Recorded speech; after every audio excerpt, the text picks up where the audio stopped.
Okay, so you're looking to really get a handle on a seriously intense time in Sri Ramakrishna's life. And you want to do it without getting buried in details, right? Exactly. That's what this deep dive is all about. Sri Ramakrishna, he experienced these incredibly deep spiritual states. And we're zeroing in on his return to Dakshineswar. Yeah, because that return, it really kicks off this just extraordinary period of intense God-realisation. We're going to look at the physical stuff, the mental stuff he went through. And how people reacted. That's crucial, too. Absolutely.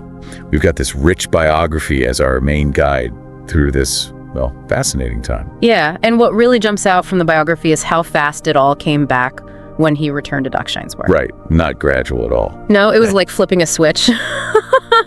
Back in that deep, deep divine connection, this madness of God-realisation, the text calls it. And he was just absorbed again, wasn't he? Family, everyday stuff, just faded away. Completely. Constant meditation, nonstop prayer, those physical sensations too. Like his chest flushing, feeling hot. Yeah, exactly. And a real, like an aversion to the normal world.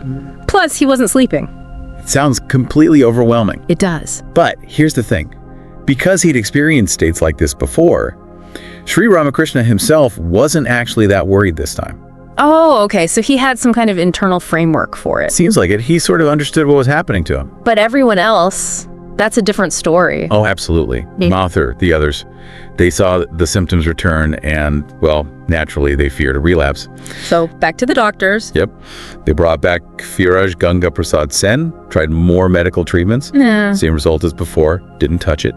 So right there, you see these clashing views, don't you? Medical problem versus something else entirely. Precisely.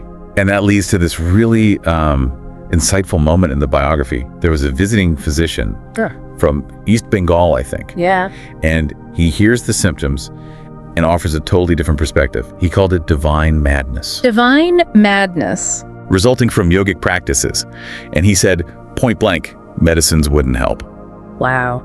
And what's fascinating is that Sri Ramakrishna himself later confirmed that, didn't he? Said it was the first correct diagnosis. He did. But at the time, ignored. Pretty much. Yeah. Mathur and the others just kept looking for medical answers, even while Sri Ramakrishna's symptoms were getting, worse. It really shows how our own beliefs kind of filter what we see, doesn't it? It really does. And while all this is going on, the news reaches his mother, Chandra Devi, back in Kamalapur. Oh, right. Her reaction, and it's incredibly moving in the biography. Yeah, feeling helpless, she decides to undertake these really severe austerities at the Shiva temple there, putting her faith in, divine help. That image, a mother's devotion, it's powerful, and it leads to that vision, right? Yes, she's guided in a vision to the Shiva of Mukundapur. So she goes there. She does. Travels to Mukundapur, intense fasting, prayer, and then in a dream, Lord Shiva appears. Lord Shiva himself tells her son isn't mad. He's experiencing God-realisation. What a relief that must have been for her. Just profound comfort. Absolutely. But while she found some peace, Sri Ramakrishna himself was still in the thick of this incredible spiritual longing. The biography quotes his cries for the Divine Mother. Just desperate. Yeah, zero interest in worldly comforts, just this single-minded focus. I only want thee and thee alone, he cried that constantly. It's almost impossible to really grasp that level of yearning, that total focus. And his own memories of it. They paint an even more vivid picture. Like what? He talks about spiritual states coming one after another so fast, so powerful, that his sacred thread just blown away. Even his clothes wouldn't stay on. Wow. And these primal cries, Mother! Feeling like he was trying to physically pull her towards him, like a fisherman hauling in a net, he said. The sheer intensity, and he knew how it looked, right? He mentioned people thinking he was mad. He did. And how tiny things would trigger these huge spiritual insights. A girl in the street becomes Sita. An English boy looks like Krishna. His whole reality was just filtered through that spiritual lens, so far from normal consciousness. And then there are those really unusual behaviors. They really show how far beyond normal awareness he was. Like roaming with the bamboo stick. Yeah, or feeding a dog and then eating its leftovers, completely ignoring caste rules. And that image of him meditating in the Panchavati. Motionless, hair matted, birds pecking rice off his head. Snakes crawling over him. And he's just unaware, completely unaware. Like his body was just a channel for this spiritual current.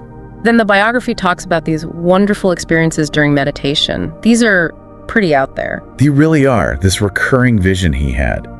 a sannyas and a renunciate figure. Coming out of his own body. Yeah.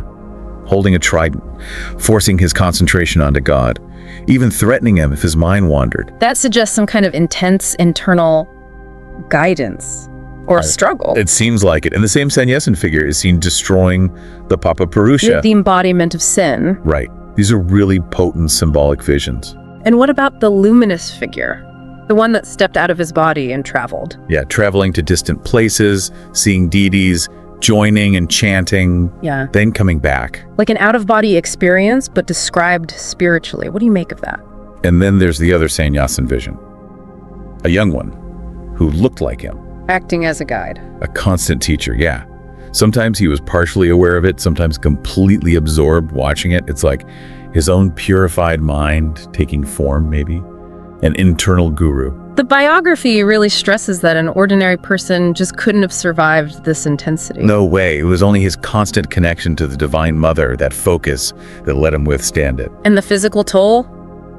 6 years without proper sleep. Yeah, couldn't even close his eyelids sometimes. Lost all sense of time, awareness of his body. But then those moments of fear, when his mind dipped back to a more normal level. And he'd get terrified thinking, am I actually going mad? Imagine that fear, praying for this, wanting this connection, then suddenly terrified it's breaking your mind. His attempts to physically force his eyes shut, the tears, and then just surrendering.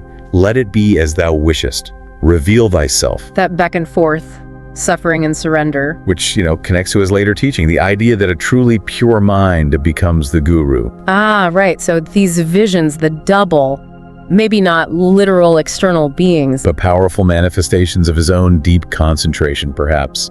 His mind's contents taking concrete form. It offers a way to understand it. Beyond the inner experiences, the biography also mentions specific practices, sadhanas, like the one about detachment from wealth. Yes, that's a striking one. Mentally weighing earth and rupees. Recognizing money means nothing compared to God realization. And then checking both symbolically into the Ganges. A really visceral act of letting go. Powerful. And the other one, eliminating superiority. Yeah, deliberately washing unclean places. Yeah. Actively seeing everything as just matter. Treating revered things like sandal paste and repulsive things like filth with the same indifference. And that's radical. Truly dismantling the ego. And it's around this time that Mathur's respect for him just skyrockets.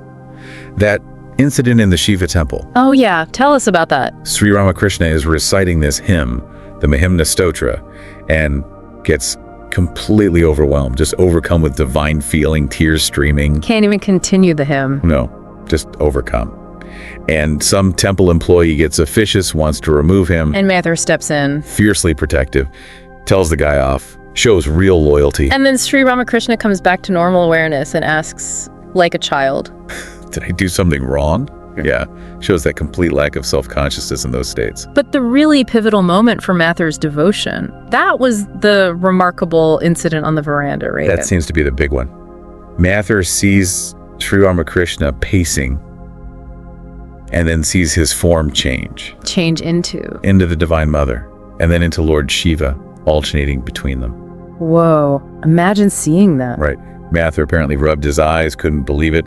Then just this wave of emotion hits him and he falls at Sri Ramakrishna's feet, weeping. And Sri Ramakrishna's reaction, probably understated. Totally. Just sort of surprised.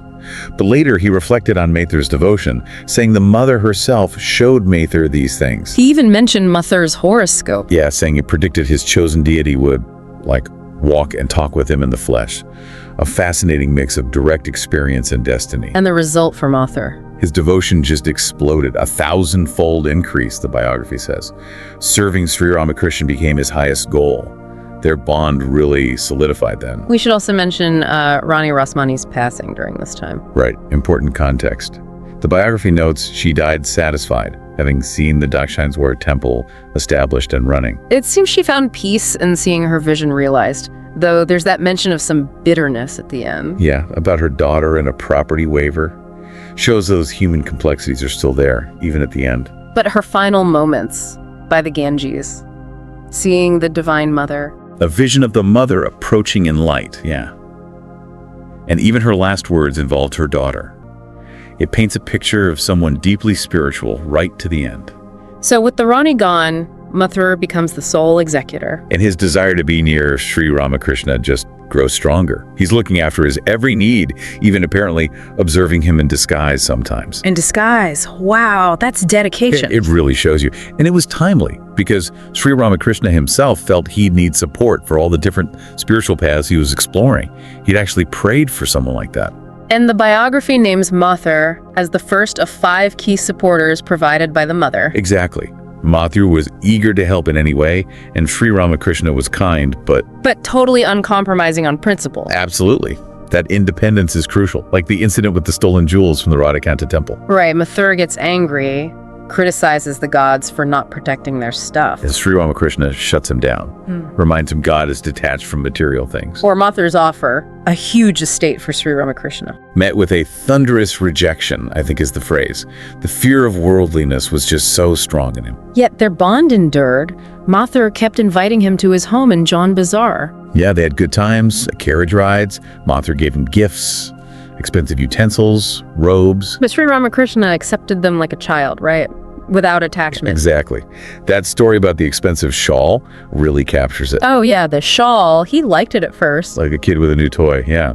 But then he started thinking, this could lead to pride, distraction from God. And then he just rejected it dramatically. Trampled it, spat on it, a very public rejection of its potential negative influence. And Mathur. Understood. Didn't get offended. He was starting to get Sri Ramakrishna's unique state. But not everyone did. Mathur's family priest, Chandra Haldar, he got jealous. Led to that shocking incident. He actually physically assaulted Sri Ramakrishna. While Sri Ramakrishna was semi-conscious. Yeah. Demanded to know how he'd hypnotized Mathur. Believed Sri Ramakrishna turned Mathur against the family. And Sri Ramakrishna couldn't even speak to defend himself. Nope. Couldn't speak in that state. And the priest actually kicked him. That's awful. And Sri Ramakrishna kept it secret. Didn't tell Mathur. Knew Mathur would likely react very strongly against the priest. Wanted to avoid that. So, despite everything, Mathur's main takeaway was just how incredibly pure Sri Ramakrishna was. Completely untouched by lust or greed, even amidst all these bizarre, intense experiences. That's the lasting impression. So, we've walked through this incredibly intense, really transformative period. Hopefully, you listening have got a clearer sense of just how powerful that single-minded devotion can be. And the extraordinary ways it can show up. Exactly. You came here wanting, a thorough but understandable look, and we hope exploring these events did that. Yeah, this period is such a potent example. Intense focus, and the effects it had not just on him, but everyone around him. Which brings us to a final thought, maybe something for you to chew on. We saw so many different reactions to Sri Ramakrishna's states, didn't we? Definitely. Medical theories, divine explanations. Mathur's visions. Right. All trying to make sense of it. So what does that variety tell us about how how humans try to grasp extraordinary experiences? And maybe think about which perspective resonates most with you when you consider that kind of intense focus, that unwavering belief. It's definitely something worth pondering. I hope you like this chapter. We need volunteers and sponsors to create content with even better quality and with more variety. If you wish to join this initiative as a volunteer or sponsor, please click the links given in description below. To help us reach more viewers, please like, comment, share, and subscribe to Biography Central. Thank you for your time. It means a lot. Namaste.